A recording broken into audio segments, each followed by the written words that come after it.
우리에게 주시는 하나님의 말씀을 받습니다. 창세기 37장 1절에서 4절까지 말씀입니다.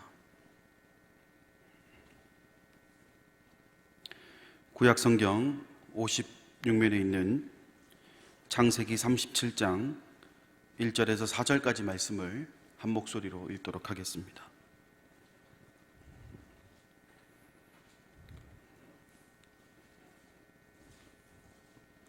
같이 읽겠습니다. 야곱이 가나안 땅 곧 그의 아버지가 거류하던 땅에 거주하였으니 야곱의 족보는 이러하니라. 요셉이 17세의 소년으로서 그의 형들과 함께 양을 칠 때에 그의 아버지의 아내들 비라와 실바의 아들들과 더불어 함께 있었더니 그가 그들의 잘못을 아버지에게 말하더라. 요셉은 노년에 얻은 아들이므로 이스라엘이 여러 아들들보다 그를 더 사랑하므로 그를 위하여 채색옷을 지었더니 그의 형들이 아버지가 형들보다 그를 더 사랑함을 보고 그를 미워하여 그에게 편안하게 말할 수 없었더라. 아멘.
누군가에게는 흔하디 흔한 모래사장 위에 말라 죽어가는 한 마리의 불가사리에 불과했습니다.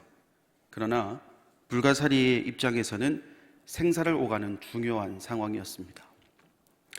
영상에서 보았듯이 자신을 바다로 던져주는 사람을 만난 불가사리는 그 인생이 다시금 생명을 연장하는 것과 같은 그런 선물을 받게 되지만 자신을 바다로 던져주기는커녕 그것을 왜 하느냐라고 말하는 사람을 만난다면 그 인생은 거기에서 멈추게 됩니다. 우리는 모두 같은 공간에서 살아갑니다. 하지만 같은 공간을 살아간다고 해서 모두가 같은 생각을 가지고 또 같은 꿈을 꾼다고는 할 수 없습니다.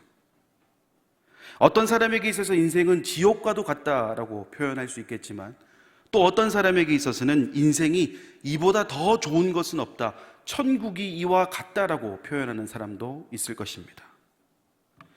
오늘 저와 여러분이 나누는 본문의 말씀에서도 이와 비슷한 모습이 나타나게 되는데 오늘 본문에 등장하는 요셉에게 있어서 그가 마주하는 인생은 그 인생 자체가 천국과도 같았습니다. 자신에게 채색옷을 입혀준 아버지가 있었습니다. 그리고 노년에 얻은 아들이다 보니 다른 형제들에 비해 훨씬 더 많은 사랑을 받았고 그렇게 요셉의 하루하루는 그 어느 곳이나 천국이다 고백할 수 있는 그런 시간을 살게 되었습니다. 하지만 이에 반해 그의 형제들이 마주하는 모든 인생의 이야기들은 천국은 아닌 것 같습니다. 조금 더 과격하게 표현하자면 지옥이라는 단어가 좀 어울릴 것 같다라는 생각이 듭니다. 그들에게도 똑같이 아버지는 있었지만 그 아버지는 채색옷을 입혀주지 않았습니다. 그리고 노년에 얻은 아들이 아니다 보니 요셉에 비해서는 철저하게 사랑을 덜 받는 요셉의 형들의 인생은 하루하루가 지옥과도 같았을 것입니다. 문제는 이뿐만이 아니었습니다. 2절 말씀 하반절에 이렇게 기록하고 있습니다. 그가 그들의 잘못을 아버지에게 말하더라. 설상가상 그들의 잘못된 점을 아버지에게 낱낱이 고하는 요셉, 눈의 가시와 더 같았을 겁니다. 이 2절의 말씀을 히브리어 원어로 한번 살펴봤더니 요셉의 이런 행동이 단발성이 아니라 습관적으로 드러났다는 거예요. 다시 말해서 형들이 뭔가를 잘못하면 그 즉시 아버지에게 가서 소위 말하는 고자질을 하는 그런 모습이었다는 겁니다. 물론 당시 요셉의 나이가 어렸다는 점, 그리고 이와 같은 고든 성품이 훗날 보디발의 아내의 그 유혹을 이겨낼 수 있었던 그런 원동력이 되었다라는 점에서는 크게 문제가 되어 보이진 않습니다. 그러나 문제는 다른 것이 아니라 요셉의 이런 모습 때문에 형들이 상처를 받았다라는 겁니다. 이 말씀을 연구하는 많은 신학자들은 요셉이 아버지에게 말했던 일들이 형들이 사악한 일들을 저질렀기 때문에 그것을 이르게 했고, 또 신앙의 맥이 요셉을 통하여 회복되어질 것이다. 이후에 그 회복이 요셉을 통해서 이루어질 것이다. 악을 악으로 바라보고 선을 선으로 바라보는 요셉을 통해서 그것이 이어질 것이다 라는 점에서 아주 중요한 사건이라고 이야기합니다. 하지만 문제는 다른 것이 아니라 좀 전에도 말씀을 드렸듯이 형들이 이 문제 때문에 상처를 받았다라는 겁니다. 다른 측면에서 이 말씀을 한번 들여다볼까요? 흔히 우리는 요셉을 보고요, 꿈꾸는 요셉, 그 요셉이라는 이름 앞에 꿈꾸는 이라는 수식어를 붙이게 됩니다. 이러한 수식어의 배경은 그가 꾸었던 꿈에서 비롯되었죠. 오늘 본문의 뒤를 이어 등장하는 11절 말씀 보면 이렇게 기억합니다. 그의 형들은 시기하되 그의 아버지는 그 말을 간직해 두었더라. 자, 아버지는요, 그 말을 간직해 두었더라. 요셉이 꿈을 꾸었고 그 꿈이 하나님께 주신 꿈이라고 믿었고 아버지 야곱은 그 꿈을 간직했다. 성경은 기록하고 있습니다. 물론 그 앞에 말씀을 보면 요셉을 꾸짖는 야곱의 모습이 등장하기는 합니다. 하지만 궁극적인 목적은 혼냄에 있는 것이 아니라 요셉이 꾸었던 꿈에 집중하고 있는 야곱을 발견하게 된다라는 점입니다. 저는 말씀을 묵상하면서 이런 생각이 들었습니다. 과연 다른 형제들은 어땠을까? 그들도 꿈을 꾸진 않았을까? 물론 성경에 기록되어 있지 않은 내용이기 때문에 좀 조심스러운 부분은 있겠지만 형들도 그런 꿈을 꾸었을 수도 있을 것 같다라는 생각이 들었습니다. 하지만 형들이 시기하고 있음에도 불구하고 입으로는 요셉을 혼냈지만 마음속으로는 요셉이 꾸었던 꿈을 간직하는 야곱의 모습에서 저는 굉장히 큰 이질감을 느끼게 되었습니다. 그렇다면 우리가 좀 알아야 될 부분이 있습니다. 뭐냐? 형들이 이토록 시기 질투하는 이유가 무엇일까? 단순히 요셉이 꾸었던 꿈이 문제였을까요? 결론부터 말씀을 드리자면 요셉이 꾸었던 꿈은 하나님께서 주셨기 때문에 그 꿈에는 아무런 문제가 없습니다. 하나님께서 꾸게 하셨는데 뭐가 문제가 되겠냐는 겁니다. 그럼 무엇이 문제겠습니까? 바로 야곱의 자세에 문제가 있다는 겁니다. 어쩌면 요셉의 꿈은요, 형들이 한 번 듣고 넘길 만한 내용일 수도 있습니다. 왜냐하면 원래 꿈이라는 것이요, 소망 충족의 효과를 가지고 있기 때문에 그렇다는 겁니다. 일반적으로 우리가 생각했을 때 모든 꿈에 여러분 의미 부여하지 않습니다. 그렇지 않습니까? 내가 꾸는 모든 꿈에 의미 부여를 하지 않습니다. 형들도 얼마든지 요셉이 꾸었던 그 꿈 넘길 수 있는 그런 상황이었습니다. 하지만 형들이 그 꿈을 듣고 넘기지 못했던 것은 상대가 요셉이었기 때문에 그렇다는 겁니다.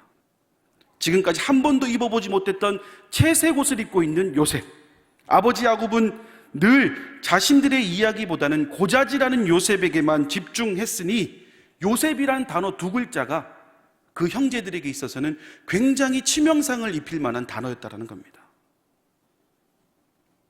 이쯤에서 우리가 한 가지 꼭 염두에 둘 것이 있습니다. 뭐냐면 지금 이 이야기가 어느 콩가루 집안의 이야기가 아니라 하나님의 선택받은 민족 야곱의 집안에서 일어나고 있다라는 점입니다. 저는 오늘 본문을 준비하면서 제목을 동상이몽이라고 붙여보았습니다.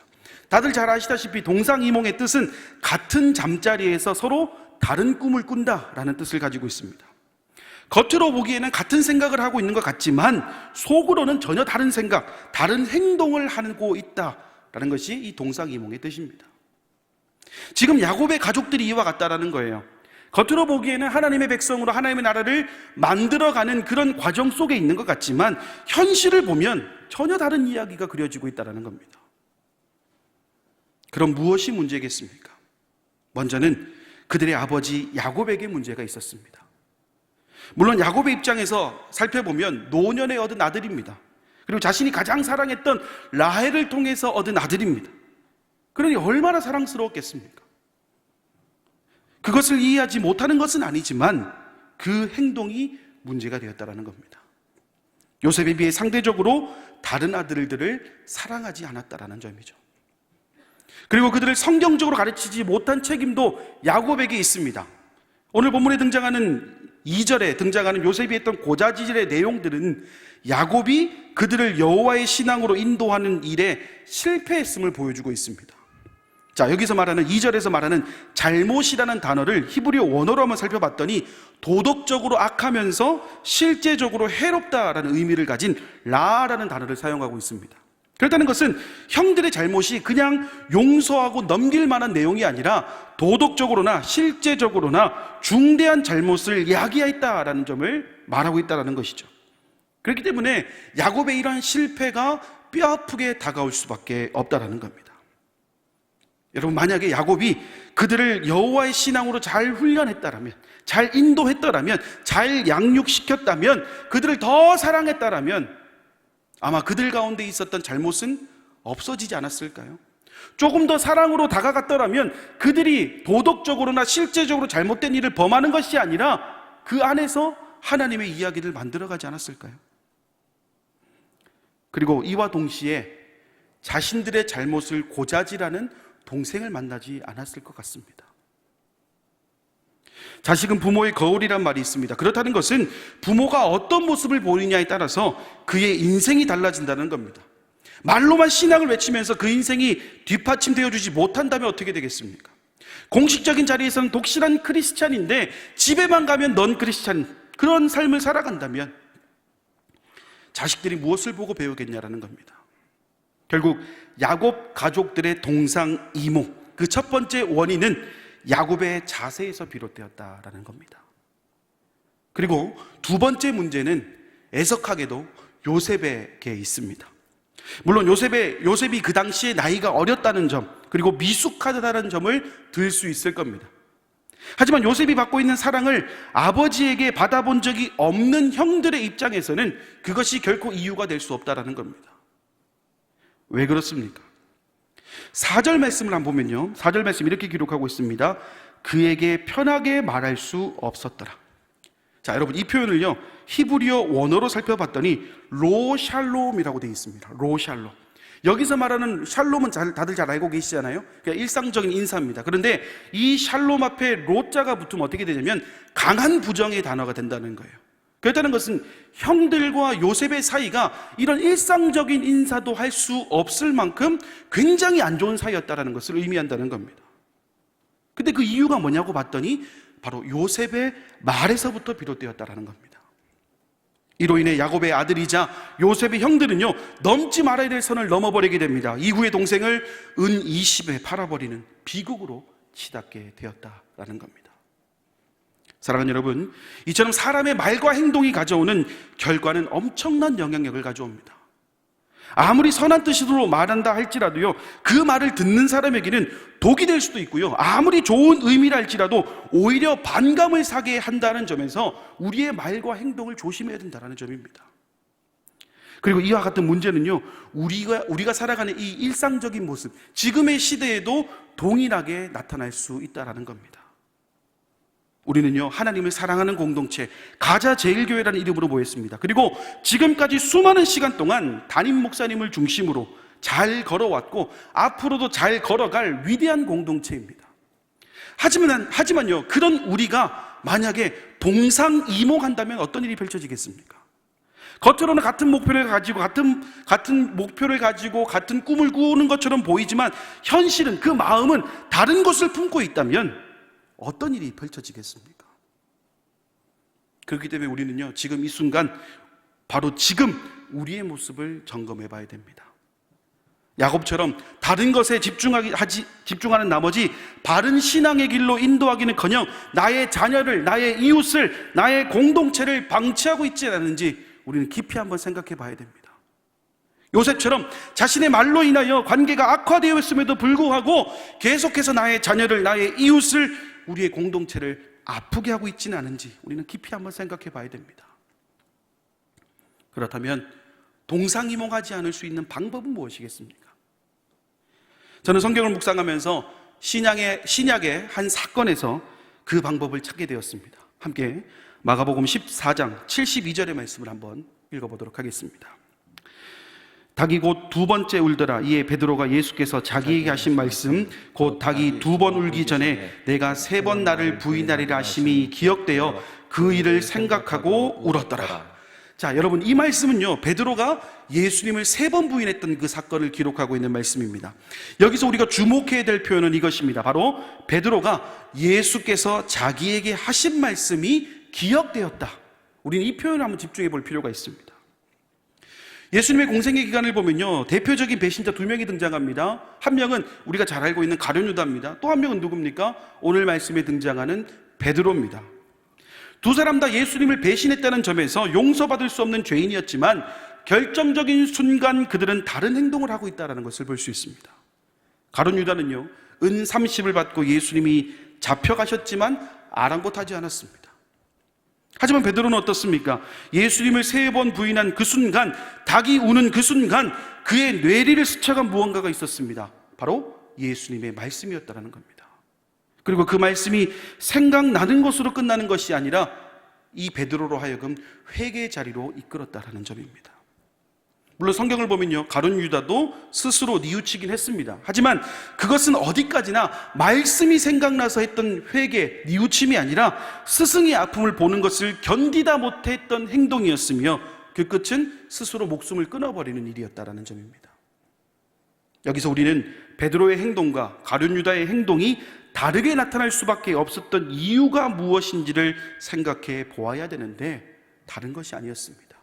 베드로는 예수님을 주님으로 고백했지만 가룟 유다는 그러지 않았다는 점입니다.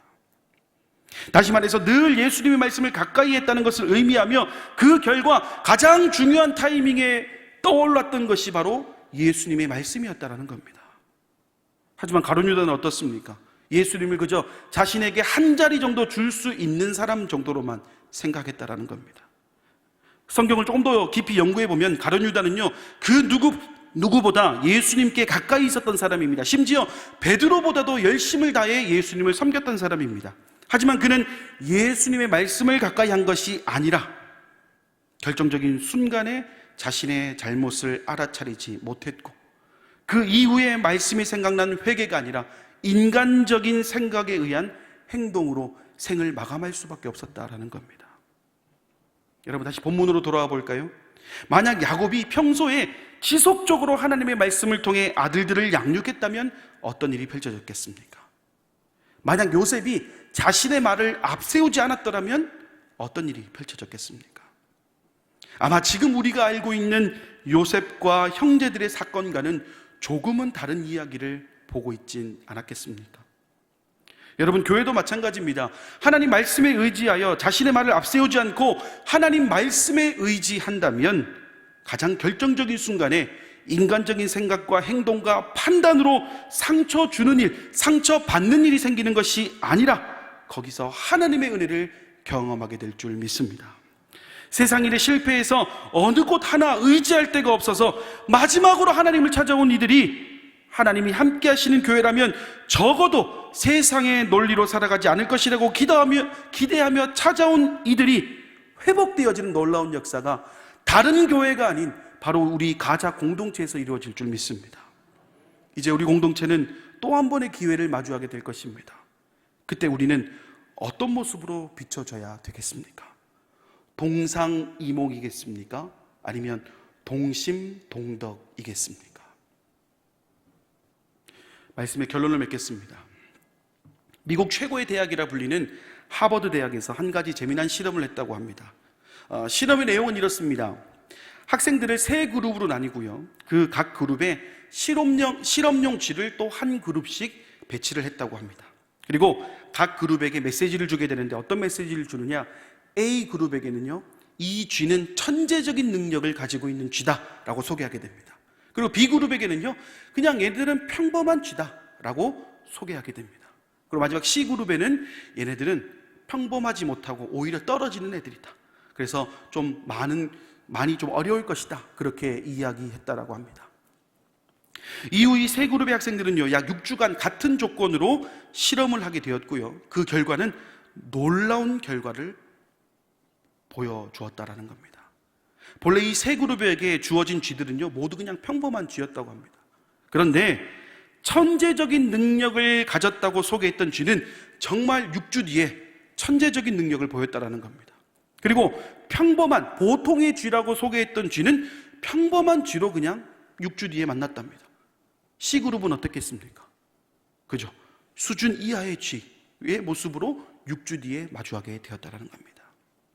이유가 무엇일까 한참 살펴보았더니 실험전 학생들에게 전달했던 그 한마디가 쥐를 바라보는 학생들의 자세를 달라지게 했고, 그 자세가 쥐에게 반사되어서 쥐들은 학생들의 태도와 말에 의해서 모습들이 바뀌게 되었다라는 점입니다.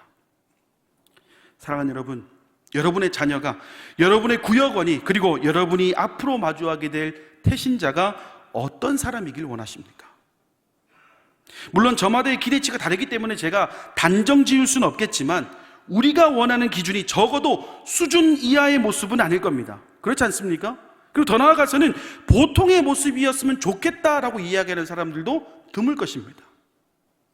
하버드 대학에서 이루어진 실험의 결과가 말해줍니다. 내가 어떤 자세를 보이느냐, 내가 어떤 기대감을 가지고 있느냐, 내가 어떤 생각을 가지고 바라보느냐, 내가 어떤 말을 하느냐에 따라서 그 결과는 천차만별이라는 겁니다. 오늘 본문에 등장하는 야곱과 요셉, 그들이 하나님께 받은 은혜와 그들의 삶을 놓고 보면 너무나 큰 은혜를 경험한, 믿음이라면 둘째가라고 하면 서러워할 만큼의 큰 사람들이었습니다. 하지만 그들의 그 한 번의 삶의 자세가, 그 한 번의 말 한마디가 가져온 후폭풍은 하나님의 백성이라는 같은 공간 안에서 전혀 다른 꿈을 꾸게 했다는 그 책임에서 결코 자유로울 수 없는 사람들이었습니다. 그의 아버지 야곱도 마찬가지입니다. 그가 하나님의 은혜를 간구하면서 천사와 끝까지 씨름하며 자신의 믿음을 지켰던 사람이었지만, 그가 요셉을 더 사랑함으로 인해 하나님의 백성이라는 같은 공간 안에서 전혀 다른 꿈을 꾸게 했다는 책임에서 결코 자유로울 수 없다라는 겁니다. 그리고 오늘 우리 역시 우리의 그 말 한마디 때문에, 우리가 인지하지 못했던 그 크고 작은 실수 때문에 하나님의 백성이라는 그 같은 공간 안에서 전혀 다른 꿈을 꾸게 할 수도 있는 잠재적인 인물이라는 점에서 그 책임은 우리에게도 동일하게 주어진다는 사실을 우리는 잊지 말아야 되겠습니다. 물론 살아가다 보면 더 좋아 보이는 사람이 있을 수 있어요. 그리고 그에 비해서 좀 덜 좋아 보이고 혹은 만족되지 않는 사람도 분명히 있을 겁니다. 그러나 그런 판단은 우리가 할 수 있는 판단이 아닙니다. 그리고 우리가 해서도 안 되는 판단입니다. 만약에요, 내 눈에 보기 좋고 내 눈에 덜 좋아 보이고 만족이 되고 안 되고의 그런 문제들로 사람을 판단한다면 우리 중에 과연 하나님의 기준에 맞는 사람은 과연 몇 명이나 되겠습니까? 과연 내가 구원받을 만한 사람이어서 구원을 받았겠습니까? 절대 아니라는 겁니다. 하나님께서 그저 인간을 너무나 사랑하셨다는 것, 그 한 가지 판단 기준을 통해 하나밖에 없는 독생자 예수 그리스도를 아끼지 않으셨습니다. 이제 우리는 무엇을 아끼지 않아야 되겠습니까? 우리 인생의 주인이신 하나님도 판단하지 않으시는데 우리가 무슨 권리로, 무슨 이유로 사람을 판단할 수 있겠냐는 겁니다. 우리는 하나님의 거룩한 백성, 가자 공동체입니다. 공동체가 무엇입니까? 담임 목사님이 늘 말씀하지 않습니까? 같이 살고 같이 먹고 같이 자고 같은 목표를 향해 나아가는 것이 공동체입니다. 인문학에서 극과 극은 통한다는 말이 있습니다. 일본의 한국 점령은 일본의 입장에서는 대륙으로의 진출이었지만 한국의 입장에서는 엄연히 침략이고 국권 찬탈이었습니다.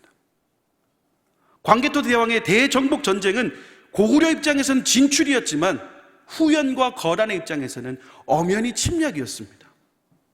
우리 입장에서 아무리 좋은 말, 아무리 좋은 행동이라 해도 상대방이 느끼는 것은 전혀 다른 결과를 초래할 수 있다는 점만 잊지 않는다면요, 우리 공동체는 건강한 공동체가 될 줄 믿습니다. 사랑하는 여러분, 우리 가자 공동체는 이곳에 새로운 성전을 건축하였고, 그리고 언제가 될지는 모르겠지만 곧 다가올 그 한 번의 기회, 하나님의 때를 준비해야 될 그 시기에 우리는 서 있습니다. 그때 우리의 모습이 기름을 준비하지 않아 잔치자리에 들어가지 못하여 어쩔 수 없이 발걸음을 옮겨야 되는 모습이 아니라 당당하게 그 자리에 들어갈 수 있도록 우리는 지금부터 준비해야 되겠습니까? 준비해야 됩니다. 지금도 세상의 풍파에 밀려 뜨거운 모래사장 위에서 말라 죽어가는 우리의 이웃이 있습니다. 나의 형제가 있습니다. 나의 부모가 있습니다. 나의 구역원이 있습니다. 나의 태신자가 있습니다. 그들을 위해 우리가 할 수 있는 것은 의미 없는 행동을 왜 하느냐라고 묻는 것이 아니라 바다와 같은 모든 인간들의 목마름을 해소해 줄 수 있는 그 바다와 같은 하나님께 던져주는 것이 바로 저와 여러분의 사명이라는 사실을 잊지 않는 우리 모든 성도님들의 삶이 되기를 간절히 소망합니다.